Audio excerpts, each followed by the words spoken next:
বর্ষা আপনাদের সময় বর্ষার পানি কিরকম হইতো? একবার আমাদের সময় মনে করো যে পানি তো অনেক। তো একবার মনে করো যে আমাদের সময়কালে তোমার এমন পানি হয়েছে, প্রায় করে তলি সমান পানি হয়েছিল। সর্বনাশ। নৌকা তো নাই, পরে ঘরের মধ্যে মাছা পাচ্ছি। তো মাছা পাতার পরে মনে করো যে রাত্রেবেলা শুয়ে রয়েছি, তখন তো লাইট ছিল না। তো পরে হারিকেন জ্বালায়া ঘুমাই রয়েছি, কারণ আশেপাশের পানির মধ্যে কত কিছু থাকে। হঠাৎ করে ঘরের মধ্যে একটা আওড়ানি দিচ্ছে, মনে করো যে প্রায় 10-12টা বল মাছ। সর্ব পরে মনে করো যে বল মাছটাতে শালটা তৈরি লাগছে গেড়িটার মধ্যে, গাছটার মধ্যে দইটা বল মাছটাতে লয়া তুলছি। সর্বনাশ। সবাই তো তাজ্জবে আছে।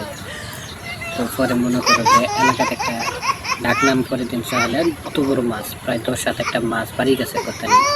পরে মনে করো যে ফেরত করে গেছি মাছটা দিয়ে। এখন দিয়ে তো পানি না, মাছ ফেরত। আমাদের সময় তো অনেক পানি।